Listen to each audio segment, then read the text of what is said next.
Risking rudeness, Miscia lifted his gaze again to her eyes, staring and wondering. His brothers shifted in the uncomfortable silence. Miscia thought, for a moment, he saw a darkness of color amid the pale shades of her eyes. He blinked and lowered his gaze. It was a play of light. "Here," the girl said in a brash tone, handing them each a steaming something in hand-molded cups.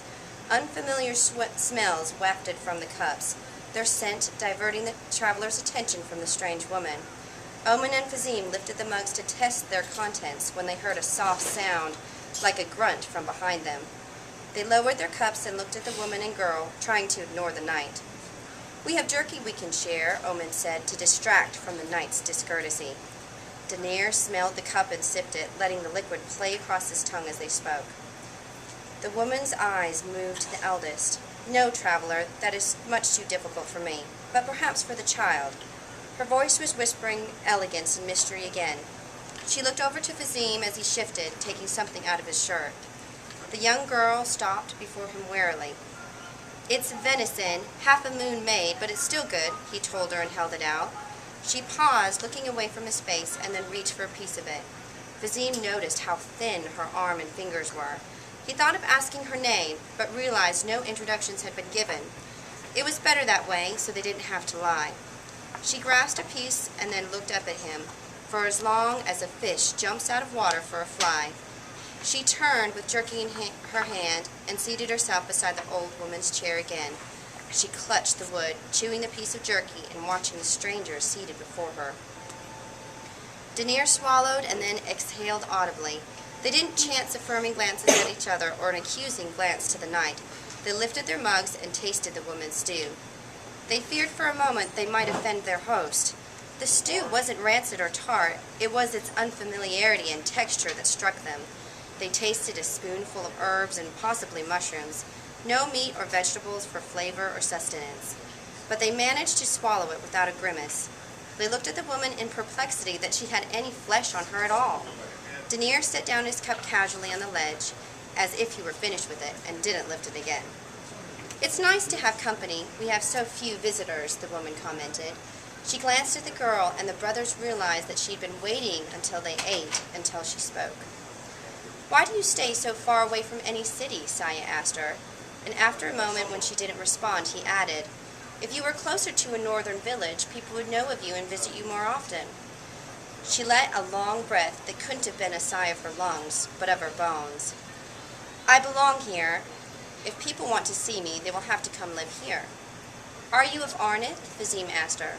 "Ah," she sighed, and her gaze slid over him. "How can we belong to a name? I am of lands with gray skies and twisting trees. I am of forests that have no name." "Are you aware that you dwell in Arnith?" Omen questioned. "Yes," she answered, lingering her S like a snake's hissing. "Arnith is an ancient kingdom, older than most of my trees." "Then why does it know of you? Why doesn't it know of you? If you live in Arnith's borders, then you need to claim your rights and responsibilities." Her eyes drifted away from Omen's face and stared off beside him, as if she thought she looked into his eyes.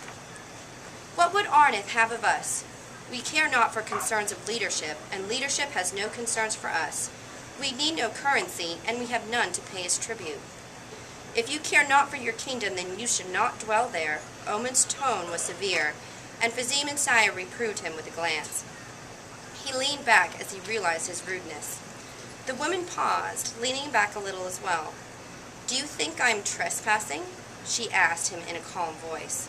Omen waited, feeling his brothers shift uneasily beside him. "I don't know," he answered at last.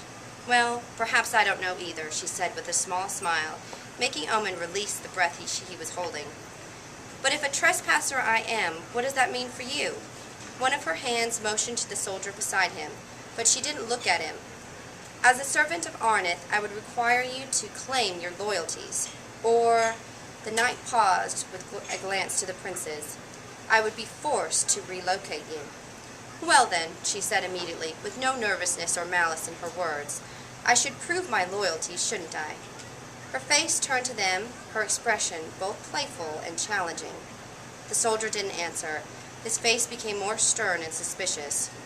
"How How will you do that? Miscia asked. She set the thread and cloth down and rested her hands atop it. I know some things of Arnith you might not have ever heard, ancient things that shape history or simply exist. If I could tell you such a story of Arnith, would it prove I belong here?